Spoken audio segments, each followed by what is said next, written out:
இன்னைக்கு நாங்கள் பார்க்குறோம். அந்த யவீரோட மகள் அவங்களுக்கு சுகம் இல்லாத ஒரு அது ஒன்று. இன்னும் நிறைய நாங்கள் சுகம் அளித்த காரியங்களை பற்றி பார்த்தோம். இப்போ இன்னைக்கு என்ன சொல்லியிருக்குன்னா, யவீரோட மகளுக்கு சுகம் இல்லைன்னு தான் இயேசு கூப்பிட்றாங்க. ஆனால் அந்த நேரத்தில் அவரை அவங்களுக்கு ஜெபம் பண்ண போயிட்டு இருக்கவங்கள அதாவது கூட்டம் அந்த அவர் பின்னுக்கு எப்பயும் அவருடைய அந்த அற்புதங்களை கண்டு அதே போல அவர் சொல்லும் போதனைகளை கேட்க நிறைய பேர் அவரோட போயிட்டு இருப்பாங்க எப்பயும். அது அந்த மாதிரி ஒரு நேரத்துல திடீர்னு பார்த்தா இயேசுக்கு விளங்குது அவருடைய மகிமையினால அவருடைய அந்த வல்லமை புறப்பட்டு போறது எங்கேயோ யாரோ ஒருத்தருக்கு போறது அவருக்கு உணர்ப்படுது. அப்ப டக்குன்னு யோசிக்கிறார், அவர்கிட்ட சீடர்கள் கிட்ட கேட்கிறார், யாரை நீ தொட்டது, நீங்க கண்டீங்களா அப்படின்னு. அப்ப அவங்க தான் ஒரு ஸ்திரீ, அவங்களுக்கு என்ன பிரச்சனைனா இந்த ரத்த போக்குன்னு சொல்லுவாங்க. இந்த சொல்லியிருக்கிற மாதிரிக்கு உதிரத்தின் ஊரல், அது இன்னொரு வருஷத்துல ரத்த போக்குன்னு சொல்லுவாங்க. இந்த ரத்தம் வெளியேறிட்டே இருக்கும். அப்ப அவங்களுக்கு ரொம்ப வேதனையால பாடுபடுவாங்க. இந்த நேரத்துல இப்ப எங்களையும் எடுத்துக்கிட்டா எங்களுக்கும் பல வியாதிகள் வரும்.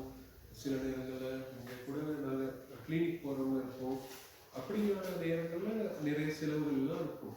ஆனால் இயேசு கிறிஸ்து எங்களுக்கு நிரந்தரமான சுகத்தை தரக்கூடியது. அதை தான் நாங்கள் இன்னைக்கு பார்க்க போகிறோம். சில நேரங்களில் நாங்கள் செய்ய வரையில் இன்னைக்கு கிளினிக் போயிட்டு தான் ஆகணும், எங்களுக்கு இல்லாட்டி மருந்து வாங்குறதுக்கு அவ்வளோ செலவாக இருக்கும். அப்போ கிளினிக் போனால் தான் எங்களுக்கு மருந்து கிடைக்கும். அது கூட கர்த்தரால் கிருபத்தான் அந்த கிளினிக்கு போக கிடைக்கிறது. ஏன்னா ஃப்ரீயாக மருந்து இல்லாட்டி எப்படி கிடைக்கும்? அப்போ அப்படி கிடைக்கிறது ஒரு கிருபத்தான். இப்படியான ஒரு நேரங்களே இப்போ எங்கள் அப்பா கூட உயிரோடு இருந்ததுனால நான் நினைக்கிறேன் ஒரு 30 வருஷம் போல கிளினிக் போயிட்டு இருப்பார் எனக்கு தெரிஞ்சு. அப்போ கிளினிக் போயிட்டு தான் அவருக்கு அந்த இன்ஜெக்ஷன் எல்லாம் கொடுப்பாங்க, இன்சுலின் கொடுப்பாங்க, அதெல்லாம் கூட கிடைக்கும், மருந்துகள் கிடைக்கும் எல்லாம். இல்லாட்டி ரொம்ப பெரிய செலவாக இருக்கும். அந்த மாதிரி இவங்களோட பிரச்சனைகளுக்காக அந்த காலத்துலேயும் வைத்தியர்கள் இருந்திருக்காங்க. இப்போ மோசே காலத்துலேயும் வைத்தியர்கள் இருந்தாங்க. இப்போ நாங்கள் நினைக்கலாம் வைத்தியர்கள் இப்போ மட்டும்தான் இருக்காங்கன்னு சொல்லி. ஆனால் இப்போ பைபிளில் சொல்லப்படுற லூக்கா சுவிசேஷத்தை எழுதினவர் ஒரு டாக்டர் தான், ஒரு வைத்தியர் தான் எழுதினார். அது ஏற்கனவே உங்களுக்கு தெரியுமா இருக்கு சில நேரத்துக்கு. அப்போ வைத்தியர்கள் இருந்தாங்க அந்த நேரம். அதாவது மோசே இருந்த காலத்திலேயே வைத்தியர்கள் இருந்தாங்க, மருத்துவ பெண்கள் இருந்தாங்க. அப்ப முதலாவது இந்த என்னது ஆபரேஷன் செஞ்சது அப்படின்னு சொல்லி திடீர்னு உங்கள்கிட்ட கேட்டேன்னா நீங்க என்ன சொல்லுவீங்க? பைபிள்ல குறிப்பிடப்படுற முதலாவது ஆபரேஷன் சொன்னா ஒரு சர்ஜரி, ஆனந்த நித்திரை கொடுப்பாங்க. சாதாரணமாக நாங்கள் எப்படி யோசிப்போமே, ஒரு ஆபரேஷனோட அப்படியே நாங்கள் சுயனோட இருக்கக்குள்ள செய்ய மாட்டாங்க. கொஞ்சம் இன்ஜெக்ஷன் கொடுத்து இந்த அனஸ்தீசியா போட்டு கொஞ்சம் இந்த மயக்கமாக்கி அப்படித்தான் செய்வாங்க. இப்போ கண்டுபிடிச்சிருப்பீங்கன்னு நினைக்கிறேன். பைபிளில் அப்படியே ஒரு சம்பவம் இருக்கு, அதை சொல்லுங்க சும்மா. பைபிளில் முதலாவது ஒரு சர்ஜரி ஒன்று நடந்த மாதிரி ஒரு சம்பவம். அதுதான் ஆதி அகமத்தில் இருக்கு. அதாவது என்ன நினைச்சுன்னா ஷார்ட்டா சொல்றேன். ஆதி அகமத்தில் அந்த ஆதாமுக்கு ஆழ்ந்த நித்திரையை வர பண்ணி அவரோட விழா என்ப உருவாக்குறாங்க. அதுதான் அந்த முதலாவது ஆழ்ந்த நித்திரையை கொடுத்து இப்போ நாங்கள் எதை எடுத்தாலும் அதுக்கு அடிப்படை பைபிளாக தான் இருக்கு. இந்த மருத்துவ ஆலோசனை சொல்லுவாங்க, இந்த மனசில வைத்தியர்னு சொல்லுவாங்க, அப்படிலாம் சொல்லுவாங்களே ஒவ்வொரு விதமான வைத்தியர்கள். அந்த வைத்தியம் கூட முதலாவது இப்போ எங்களுக்கெல்லாம் கொடுத்த அந்த வீட்டு வேலைன்னு சொல்லுவாங்க. இப்போ ஸ்கூலில் எல்லாம் கொடுப்பாங்களே, நீங்கள்லாம் வீட்டு வேலை செஞ்சுட்டாங்க. எங்களுக்கு கொடுத்த வீட்டு வேலை முதலாவது நீங்கள் மற்றவங்கள நியாய தீர்க்காமல் இருக்கிறது தான் முதலாவது ஹோம்ஒர்க். அந்த நியாய தீர்ப்பு கூடாதுன்னு சொல்லி சொல்றது யாரு? இந்த பைபிள் வசனத்தில் தான் அதுவும் இருக்கு. நீங்கள் உங்களுக்கு குற்றவாளிகள் என்று தீர்க்கப்படும்படி மற்றவர்களுக்கு நீங்கள் தீர்க்காதீர்கள் சொல்லி. அப்போ அது கூட ஆழ்ந்த இந்த சத்தியத்திலிருந்து தான் அங்கேயும் போயிருக்கு. அப்போ அப்படியான இந்த இயேசு கிறிஸ்து இன்னைக்கு வாரான்னு இவங்களுக்கு தெரிஞ்சு அந்த குறிப்பிட்ட பெண் இவர் போயிட்டு இருக்கா வேறு வேலைக்கு. ஆனா பாருங்க, இயேசு அவங்கள பார்க்கவும் இல்லை, அவங்களோட பேசவும் இல்லை, சுகமாகன்னு சொல்லவும் இல்லை. ஆனா அவங்களுக்கு சுகம் கிடைச்சு. எப்படி அது நடந்துச்சு? அதுதான் அந்த நாங்க யோவான் 11:10 காண்ற, நீ விசுவாசத்தால் தேவனுடைய மகிமையை காண்பாய். இப்ப அந்த விசுவாசத்துல வர ஜெபம், இப்ப நான் இப்போ உங்களுக்கு சாட்சி சொல்றேன். இப்ப போன முறை கடைசியா இங்க வந்து உங்களோட பேசக்குள்ள சொல்லியிருந்தேன், எனக்கு ஒரு பிரச்சனை இருக்கு, நீங்க ஜெபம் பண்ணுங்க அப்படின்னு சொல்லி நீங்க எனக்காக ஜெபம் பண்ணீங்க. இந்த சர்ச்சில் இந்த பிரச்சனை, அந்த இன்சூரன்ஸ் பிரச்சனை இருந்துச்சு, கோர்ட்ஸ்க்கு போக வேண்டி இருந்துச்சு. அங்கே போயிட்டு பார்த்தா கர்த்தர் என்ன மாதிரி வேலை செஞ்சாருன்னு சொல்லி அங்கே போய் பார்க்குறேன். இனியோட ஒருத்தர் வந்தார், உதவிக்கு வந்தார். அவர் ஒரு பௌத்தர். இன்னொரு போலீஸ் ஒருத்தர் இருந்தார், அவர் இப்போ ஃப்ரெண்ட் ஆகிட்டார். இப்போ அந்த இவ்வளோ நாளாக நான் அந்த எனக்கு பிரச்சனை இல்லை, அந்த நேரம் எனக்கு ஒரு போலீஸ் உதவி செய்கிறாரு. இப்போ ஓஐசி ஒருத்தர் இப்போ ஃப்ரெண்டாக இருக்காரு. இப்போ எந்த மாதிரி பிரச்சனை வச்சுன்னா எனக்கு சொல்லுங்கிறார். அவர் சிரிச்சுக்கிட்டே சொல்கிறாரு. அப்போ அந்த மாதிரி எங்களுக்கு ஃப்ரெண்ட் கிடைச்சிருக்காரு. ஜட்ஜ் பார்த்தா ஒரு ரொம்ப தாழ்மையான ஒரு ஜட்ஜாக இருக்காங்க. போயிட்டு பார்த்தா நான் பேசுகிற லாயர் ஒருத்தர், ஆனால் எனக்கு பேசின லாயர் இன்னொருத்தவங்க. அவங்க தான் போகக்குள்ள நான் பேசுறது ஒரு ஆண் ஒருத்தர். அவர் வந்து 10,000 ரூபா கேட்டார், இந்த கேஸ் 10,000 ரூபா வேணும் சொல்லி. அப்போ இந்த போலீஸ் சொன்னார், 10,000 ரூபாய் இல்லை, நீங்கள் வெளியில் விசாரிச்சு பாருங்க. அப்புறம் பார்த்தா 1000 ரூபா. அப்போ பார்த்தா 2,000 ரூபா தான் இந்த லாயர் எடுத்தாங்க. அப்போ அதையும் கர்த்தர் வந்து அந்த நேரத்தில் ஞானமாக யோசிக்க வச்சு குறைக்க வச்சார். தடை வந்து 25,000 ரூபா போட்டுருந்துச்சு, அதுதான் அமௌண்ட். அப்போ நான் அம்மா கிட்டையும் வீட்டில் சொல்லிட்டு தான் போனேன். இங்கே ஜெபமும் நடந்துச்சு, வீட்டில் சொல்லிட்டு போயிருந்தேன். நான் வந்து உங்ககிட்ட வாங்கின அந்த பணத்தை அப்படியே திருப்பி கொடுத்துருவேன், வீட்டுக்கு போய் கொடுத்தேன் சொன்ன மாதிரி. ஏன்னா 2,500 ரூபா தான் தடை இருந்துச்சு. கர்த்தர் வந்து அதுக்காக இந்த ஒவ்வொருத்தர வேலை செய்ய வச்சிருந்தார். நாங்கள் இப்போ ஜெபம் செய்தோட நான் வந்து ஒரு யோசனையில் இருந்தேன். ஒரு பாஸ்டர் சொன்னார், ஜெபம் பண்ணத்துல நாங்கள் மனுஷ தயவு வேணும்னு சொல்லி ஜெபம் பண்ணணும்னு சொல்லி.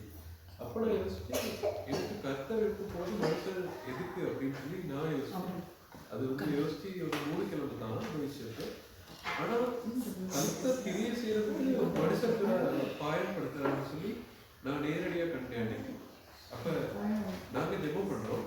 ஜெபம் பண்ணோன்னு எங்களுக்கு ஏதாவது தேவை இருக்குது, எங்களுக்கு ஒரு பணம் தேவையோ இல்லாட்டி சுகம் தேவையோ, அந்த சுகத்தை கொடுக்கறதுக்கு கர்த்தர் பயன்படுத்துகிறார் வைத்தியரை. வைத்தியர் மூலமாக எங்களுக்கு உதவி செய்கிறார். இப்போ ஃபாதர் ஒரு கொஞ்சம் கஷ்டத்தில் தான் இருக்கார் ஃபாதர். இப்போ அவருக்காக நாங்கள் இன்னைக்கு ஜெபம் பண்ணணும். அடுத்த கிழமைக்கு அவர் வாரது எங்கள் கையில் இருக்குன்னு சொன்னால் எப்படி இருக்கு? எங்கள் கையில் தான் நாங்கள் ஃபாதருக்காக ஜெபம் பண்ணுவோம். அவர் அடுத்த கிழமை வருவார். இன்னைக்கு வர இருந்தார். இன்னைக்கு காலையில் போயிட்டு வரப்போகிற ஃபாதரை பார்க்க போனால் பார்த்தா ஃபாதருக்கு வர முடியாது. அவர் முன்னாடி இந்த கம்பெனி வச்சுட்டு நடந்து வர கஷ்டப்பட்டு. அப்போ தான் சொன்னார், எனக்காக ஜெபம் பண்ணுங்கன்னு சொல்லி. கால் வீங்கி இருந்துச்சு, அவருக்கு சுகம் கிடைக்கணும்னு நாங்கள் ஜெபம் பண்ணுவோம். அப்போ அடுத்த கிழமைக்கு நாங்கள் அவர் காணணும். இப்போ நீ விசுவாசத்தால் தேவனுடைய மகிமையை காணலாம். மகிமையை காண்றதுக்கு இப்போ தேவதூதர்கள் இங்கே வந்து வேலை செஞ்சுக்கிட்டு இருக்காங்க. இங்கே இருக்க மனுஷர்கள் இப்போ நான் ஜெபம் பண்ணோன்னு அந்த கோர்ட்ஸில் இருக்கிற அந்த ஒவ்வொரு மனிதர்கள் மூலமாக யார் இந்த அந்த இன்சூரன்ஸை அல்லது வேலிட் இல்லைன்னு சொன்னார்களோ அதே போலீஸ்காரர் வந்து சொல்கிறார், இது சரி, இது பிரச்சனை இல்லை அப்படின்னு சொல்லி இந்த கோர்ட்ஸில் வச்சு ஜட்ஜுக்கு சொல்கிறார். ஜட்ஜை பற்றி கொடுத்தாங்க. இப்போ உங்கள் ஒரு 2,500 ரூபா கட்டிட்டு நீங்கள் போகணும் அப்படின்னு சொல்லி அனுப்பிட்டாங்க. அப்புறம் கர்த்தருக்கு ஸ்தோத்திரிக்கிறேன் இந்த டைமில். ஏன்னா இங்கே வச்சு தான் நாங்கள் ஜெபம் பண்ணோம். நான் கடந்த வாரத்துக்கு போது ரொம்ப கவலையில் இருந்து இப்போ அது முடிஞ்சிருச்சு. சாட்சியோட அதை சொல்லுங்கள். ரோமர் 1:17 இருக்கு, விசுவாசத்தால் நீதிமன்றத்தில் இருப்பாங்க. இந்த வேத வசனத்தில் இருக்கிற அந்த வசனங்களை விசுவாசி கர்த்தரை நாங்கள் நம்பி நாங்கள் ஜெபிக்கிற ஜெபம், அதாவது நாங்கள் விசுவாசத்தால் ஓட்டணும்னு சொல்லி கேள்விப்பட்டிருப்போம். அப்போ இப்போ வரைக்கும் பார்த்தா நான் இந்த மாதம் பூரா எந்த செலவு நான் பெட்ரோல் அடிக்கிறேன் என் பைக்கு. நான் கர்த்தருடைய வேலையை கவனிக்கக்குள்ள அவர் எப்படி கவனிக்கிறார். அதாவது விசுவாச ஓட்டம், அதாவது கர்த்தர் சந்திப்பார் அப்படின்னு நாங்கள் நம்பி இறங்குறோம் காலத்துல. இப்ப இன்னைக்கு கூட ஃபாதர் கேட்கிறாரு காலையிலேயே, எப்படி நீங்க போய் உங்களுக்கு பிரச்சனை இல்லையா, செலவு எதுவும் ஆகுமே, அது நான் பார்த்துக்கிறேன், பிரச்சனையே இல்லை. ஏன்னா ஏற்கனவே கர்த்தர் வந்து முதலே ஃபுல் டைம் அடிச்சிட்டாரு. இப்போ போன வாரம் அடிச்சிட்டாரு ஃபுல் டைம். திடீர்னு அடிக்கிற சொன்னோம்னா நான் கேட்குறேன் ஏன் அப்படின்னு. இல்லை நீங்கள் அடிங்க அப்படின்னு ஒரு ஃபாஸ்டர் சொல்லி ஃபுல் டைம் அடிச்சிட்டாங்க கர்த்தர். அப்போ கர்த்தர் வந்து ஒரே அதெல்லாம் செஞ்சுட்டார். அப்போ நான் அதை பற்றி யோசிக்கவே கூடாது, இங்கே வாரதை பற்றி வந்துருக்கு. அப்போ அது வந்து விசுவாசத்தில் நடக்க ஒரு வேலை. நாங்கள் அவர்கள் வேலையை பார்க்குறோம், அவர் எங்களுக்காக வேலை செய்கிறாங்க. அது வந்து யாருக்கும் நாங்கள் நினைக்காதவங்க தான் அவர் வேலை செய்வோம். நாங்கள் யோசிக்கலாம் இப்படி செஞ்சால் நல்லா இருக்கும். இப்போ நான் கோர்ஸுக்கு போகும்போது ஒரு பயம் இருந்துச்சு எனக்கு. நான் வந்து சின்ன ஒரு வேலையோடு செஞ்சேன். ஆனால் அந்த வேலையோட நான் பொய் செய்ய வேண்டிய வருமே, ஜட்ஜ் ஏதாவது கேள்வி கேட்டாலும் பொய் சொல்ல வேண்டிய வருமேனு ஒரு கவலை எனக்கு. ஆனால் அந்த ஜட்ஜ் முன்னுக்கு ஒரு வார்த்தை கூட எனக்கு பேச தேவைப்படவில்லை. நான் வந்து இப்படி நின்றுட்டு மட்டும்தான் இருந்தேன். இப்படி ஜட்ஜ் முன்னுக்கு நாங்கள் அமைதியாக நின்றுட்டு இருக்கோம். முதல் தடவை கோர்ட்ஸுக்கு போனோம், அமைதியாக நின்றுட்டு மட்டும்தான் இருந்து மிச்சத்தை கர்த்தர் பார்த்துக்கிட்டாங்க எல்லாத்தையும். அப்புறம் யாக்கோபு 5:15-17 பார்த்தா, விசுவாசத்தால ஊக்கமான ஜெபம் கேட்கப்படும். அதுக்கு உதாரணம் யாக்கோபு 5:15-17 அதுல குறிப்பிட்டிருக்கு. விசுவாசத்தால ஊக்கமான ஜெபம். இந்த எலியா மலையை நிப்பாட்டினார்னு தெரியும், மலையை திருப்பி வர வச்சாருன்னு தெரியும். இப்போ நாங்கள் யோசிக்கலாம், அது எலியாவுக்கு மட்டும்தான் முடியுமா, ஏன் எங்களுக்கு முடியாது அப்படின்னு நாங்கள் யோசிக்கணும். ஏன்னா எங்களுக்கு முடியும். இந்த ஊக்கமான ஜெபம் பெரிய கஷ்டப்பட்டு ஜெபம் இல்லை, சின்ன ஜெபத்துல மலையை வர வைக்கவும் முடியும், எங்களுக்கு மலையை நிப்பாட்டவும் முடியும். இப்போ இந்த ஊர் வந்து நல்ல செழிப்பாக இருக்குது, இதே ஒரு காய்ந்து போன ஊராக இருந்துச்சுன்னா நாங்கள் ஒரு மன பாரத்தோட கர்த்தர் நம்பி ஜெபிக்கூட அவர் அற்புதமாக மலையை வர வைப்பார். அது அப்படியே மாற்றோம். அந்த வனாந்திரம் செழிப்பாய் பாட்டெல்லாம் கேட்டுருக்கோங்க. இந்த என்னது வனாந்திரம் செழிப்பாய் மாறுவே அப்படி பாட்டெல்லாம் கேட்டிருக்காங்க. எப்படி நடக்கும்? அது வந்து சும்மா நடக்காது. அவர்கிட்ட பிள்ளைகளாக எங்களுக்கு அதிகாரம் கொடுத்துருக்காரு. இப்படி நீங்க ஜெபம் பண்ணுங்க. 5:15-17 இருக்காது.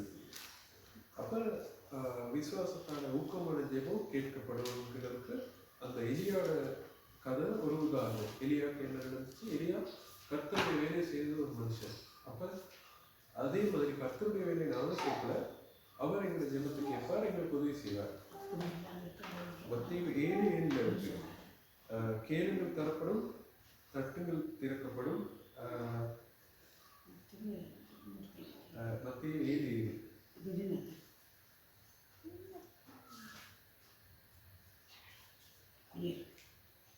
கேளுங்கள் அப்பொழுது உங்களுக்கு கொடுக்கப்படும், தேடுங்கள் அப்பொழுது கண்டடைவீர்கள், தட்டுங்கள் அப்பொழுது உங்களுக்கு திறக்கப்படும். ஏனென்றால் கேட்கிறவன் எவனும் பெற்றுக்கொள்கிறான், தேடுகிறவனும் கண்டடைகிறான், தட்டுகிறவனுக்கு திறக்கப்படும். இப்போ நாங்கள் வந்து கேட்க மட்டும்தான் இருக்கு. கர்த்தர் வந்து எங்களோட தேவைகளை முதலே அவருக்கு தெரியும், எங்களுக்கு என்ன தேவையோ. ஏன்னா அவர் தான் பரமபிதா, அவருக்கு எங்களுக்கு என்ன கொடுக்கணும்னு எல்லாம் தெரியும். எங்களுக்கு தேவையான சொன்னா அவர் தருவார். இப்போ சின்ன பிள்ளைகளும் வந்து ஃபோன் வேணும் ஜெபம் பிரச்சனை கிடைக்காது. இல்லாட்டி ஏதாவது பெரிய ஆக்கள் பாய்க்கிற ஏதாவது ஒரு சாமான் கேட்டால் கிடைக்காது. அதுக்கு காரணம் வந்து கர்த்தருக்கு தெரியும் எப்போ கொடுக்கணும்னு சொல்லி. ஏன்னா உலகத்தில் இருக்கிற தகப்பன்மாருக்கே அவங்களோட பிள்ளைகளுக்கு என்னென்ன வாங்கி கொடுக்கணும்னு தெரிஞ்சா பரமபிதாக்கு அது தெரியாமல் போயிடுவோம். அப்போ அவர் வந்து முதலே பிளான் எல்லாத்தையும் செஞ்சு வச்சுருப்பார். நாங்கள் தான் தேவையில்லாமல் ஐயோ அப்படின்னு சொல்லி கஷ்டப்பட்டு இருக்கோம் சில காவலில். ஆனால் அவர்கிட்ட நாங்கள் விட்டுட்டு நாங்கள் ஒரு வாரமாக அந்த பிரச்சனை அந்த டைம் உண்மைக்குமே நானும் இந்த மாதிரி தான் உடம்பு போயிட்டு ஐயோ என்ன செய்யறதுன்னு தெரியல, எப்படி செய்ய போறதுன்னு தெரியல, அந்த மாதிரி யோசிச்சுட்டு அந்த ஒரு கிழமை ஆரம்பத்துல ஒரு தைரியம் வந்துச்சு. நான் இங்கே வந்து அந்த அறிக்கை செய்ததுக்கு பிறகு உங்களில் யாரோ ஜெபம் பண்ணிக்கிறதுக்காக எனக்கு ஒரு தைரியம் வந்துச்சு. அந்த நாள் இந்த சபையில் நடந்ததுதான். அந்த நாள்ல இருந்து நான் எது நடந்தாலும் போயிட்டு சந்திக்கணும் அப்படின்னு சொல்லி ஒரு தைரியம் கிடைச்சி. அது போலவே நீங்களும் உங்களோட பிரச்சனைகளை கர்த்தர் இடத்துல கொடுத்துட்டு அவர் அந்த பிரச்சனையை மாற்றி உங்களுக்கு ஆனந்தமா மாற்றி கொடுப்பார். எதுனாலும் எலியாட கதையை நீங்க வாசிக்கணுமா இருந்தால் 1 அதிகாரத்துல இருக்க அந்த மழை பெய்த அந்த சம்பவம் பற்றி இப்ப நாங்க இன்னைக்கு மிச்ச இன்னைக்கு உள்ள சுவிசேஷத்தில் உள்ள நிகழ்ச்சியை பார்ப்போம். நாங்க ஒரு பாதியை பார்த்தோம். அதுலதான் அந்த ரத்த போக்குள்ள ஒரு பெண் அவரை தொடுறாங்க, அவருடைய வஸ்திரத்தை தொடுறாங்க. அதாவது அவங்களோட நம்பிக்கை எப்படி இருந்தது, இவரோட கண்டா அந்த யாரு சகை எனக்கு அவரை பார்க்கணும்னு சொல்லி நினைச்சாரு. நீங்க ஏற்கனவே இந்த சகை கதை நான் இதுக்கு முன்னுக்கு சொன்னது நினைவுக்கு. சகை வந்து குள்ள மனுஷனா இருக்கார். அப்ப அவர் வந்து பார்க்கணும்னு நினைக்கிறார், ஒரு அவரோட முயற்சி எடுக்கிறார். அதாவது கர்த்தர் அவர் தேர்ந்தெடுக்கும் போது அவர் கர்த்தரை நான் பார்த்தே ஆகணும் அப்படின்னு சொல்லி மரத்துக்குள்ள ஏறுறார். அவரோட முயற்சியில் ஏறுறார். இயேசு அவரை காண்றார், இறங்கி வாங்குறார், அவரோட உரையாற்றார். இந்த உரையாடல அவர் மனமாற்றம் அடைகிறார். பிறகு அவருடைய சொத்துக்கள் அதிகமாக அவர் வாங்கியிருந்த அந்த வரி அந்த மக்களிடத்துல திருப்பி 4 திருப்பி கொடுக்கிறார். அவருக்கு மனமாற்றத்துக்கு அவரை அர்ப்பணிக்கிறார். அதாவது இறங்கி வாழ இயேசு சொன்னார். அதுல அர்த்தம் அவர் வந்து ஒரு விஷயத்துல இறங்கி வரணும்னு சொல்லி. நாங்களும் சில நேரங்களில் இறங்காமல் இருப்போம். அவர் வந்து எங்களை ஆசீர்வாதத்தை அதனால அடைச்சி வச்சிருப்பார்.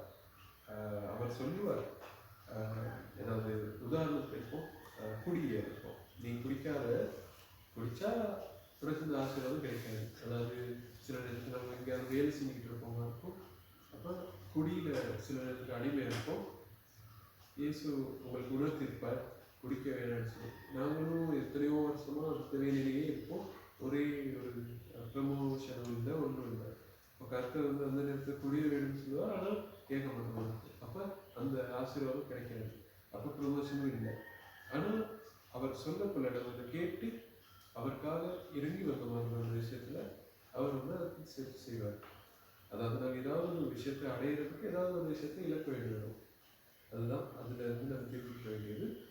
அப்போ இங்க யவீரோட மகளுக்கு இயேசு ஜெபம் பண்ண போறார். அதை நீங்க பார்த்தீங்க, வஸ்திரத்தின் ஓரத்தை தொட்டு அவங்களோட விசுவாசத்தால அவங்க குணமடைகிறாங்க. இயேசு அதுக்கு பிறகு அவங்க தேடுறாங்க. பாருங்க, அவருடைய சீஷர்கள் அவரை நோக்கி, திரளான ஜனங்கள் உண்மை நெருக்கிக் கொண்டிருக்கிறதை நீ என்றும் என்னை தொட்டது யாரென்று கேட்கிறீரே. இதை செய்தவனை காணும்படிக்கு அவர் சுற்றிலும் பார்த்தார். இயேசு தேடுறார். அவருக்கு விளைவிச்சு வல்லமை புறப்பட்டது அவர்கிட்டிருந்து. தன்னிடத்திலே சம்பவித்ததை அறிந்த அந்த ஸ்திரியானவர் பயந்து நடுங்கி அவர் முன்பாக வந்து விழுந்து உண்மையை இல்லாமல் அவருக்கு சொன்னார். இயேசு வந்து அவங்களுக்கு சுகத்தை கொடுத்துட்டார். இதுல வந்து நம்ம தெரிஞ்சுக்க வேண்டியது, இயேசுக்கு வந்து தெரியும் யார் பட்டதுன்னு தெரியும். ஆனாலும் இந்த சீடர்களுக்கு, அதாவது எங்களுக்கு சொல்லிக் கொடுக்க பார்க்குற இயேசு அந்த அளவுக்கு ஒரு விசுவாசத்தை அந்த பெண்ணில் இருக்க அந்த விசுவாசத்தை காட்டுறதுக்கு தான் அப்படி கேட்குறாரு. என்னை தொட்டது யார் அப்படின்னு சொல்லி கேட்குறாரு. தெரிஞ்சுக்கிட்டேன்னா கேட்குறாரு, எங்களை தெரியப்படுத்துது.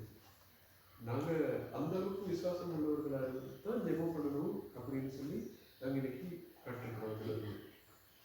அவரை பார்த்து, மகளே, உன் விசுவாசம் உன்னை ரட்சித்தது, நீ சமாதானத்தோட போய் உன் வேதனை நீங்கி சுகமாயிரு என்றார்.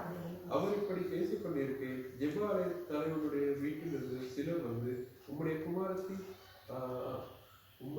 குமாரத்தி மறுத்து போனால் இனி என் போதகரை வருத்தப்படுகிறேன் என்றார்கள். இப்ப இயேசு வந்து எதுக்கு வந்துட்டு இருந்தார், இந்த யவீரோட மகளை சுகம் கொடுக்கறதுக்காக அவங்க ஜெபம் பண்ணி சொல்லிட்டு வந்து இருந்தார் இயேசு.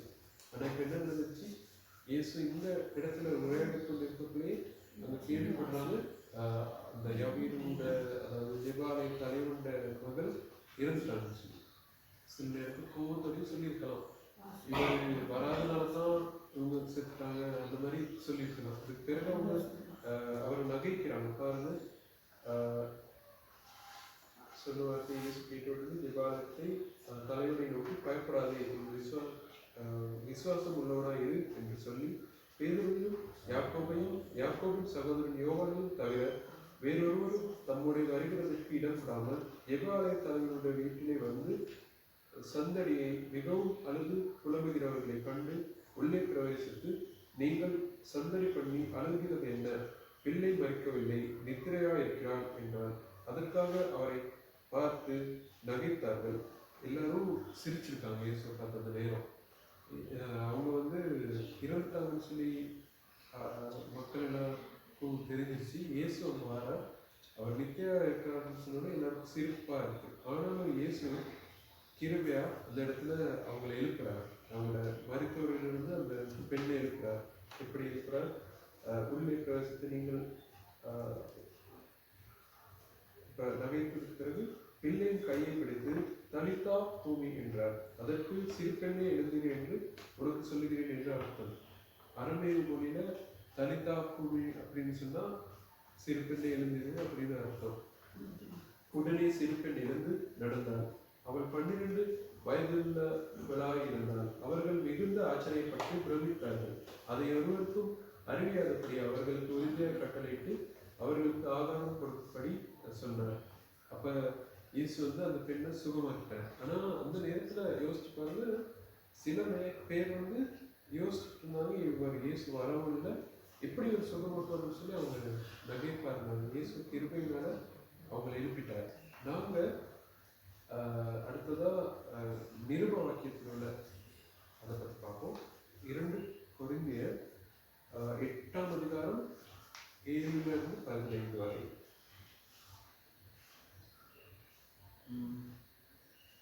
அல்லாமலும் விசுவாசத்திலும் போதிப்பிலும் அறிவிலும் எல்லா ஜாக்கிரதையிலும் எங்கள் மேலுள்ள உங்கள் அன்பிலும் மற்ற எல்லா காரியங்களிலும் நீங்கள் பெருகி இருக்கிறது போல இந்த தர்ம காரியத்திலும் பெருக வேண்டும்.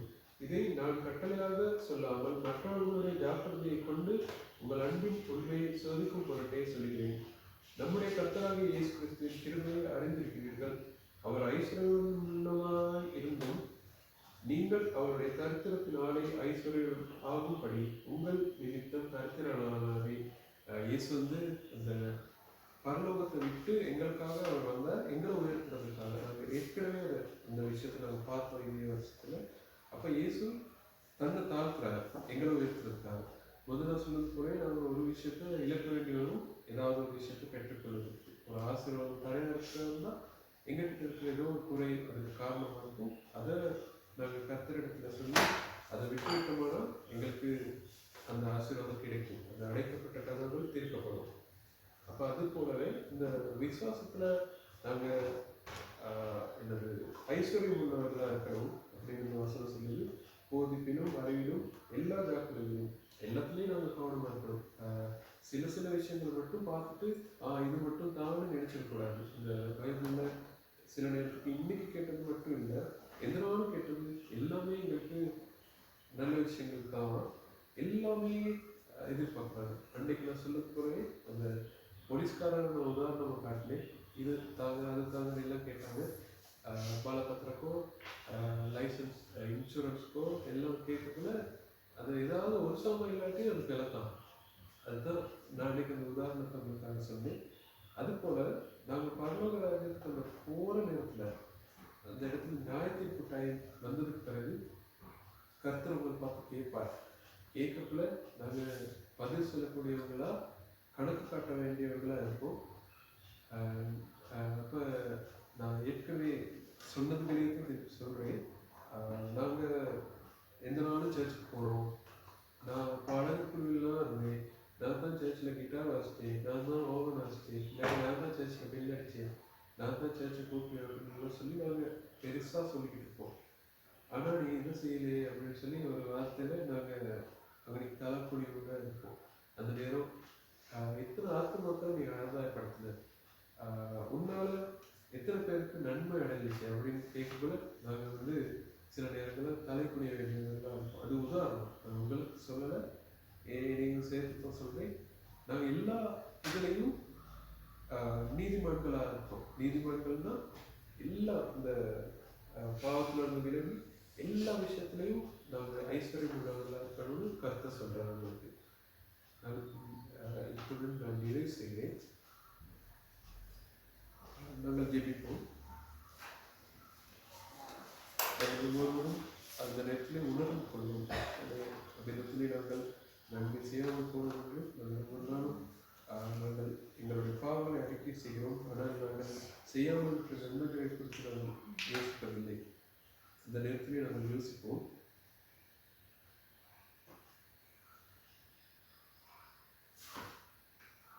அன்பு இருக்கும் மிகுந்த கர்த்தாவே, எங்கள் ஒவ்வொருவரையும் உங்கள் பாதத்தில் வைக்கிற கர்த்தாவே, நாங்கள் கேட்ட இந்த வசனங்கள் கூடாது எங்களை எங்கள் உங்களுடைய ராஜ்யத்திற்கென்று ஆயத்தப்படுத்தின கர்த்தாவே, அதே போல நாங்கள் இதுவரையிலே செய்யாமல் போன காரியங்களை நீங்கள் அறிந்திருக்கிற கர்த்தாவே, அதையிலிருந்து எங்களை மன்னித்து நாங்கள் என்னென்ன விதத்திலே உமக்கு ஏற்றவர்களாய் மாற வேண்டும் என்று எங்களுக்கு கற்றுக் கொடுங்க கர்த்தாவே.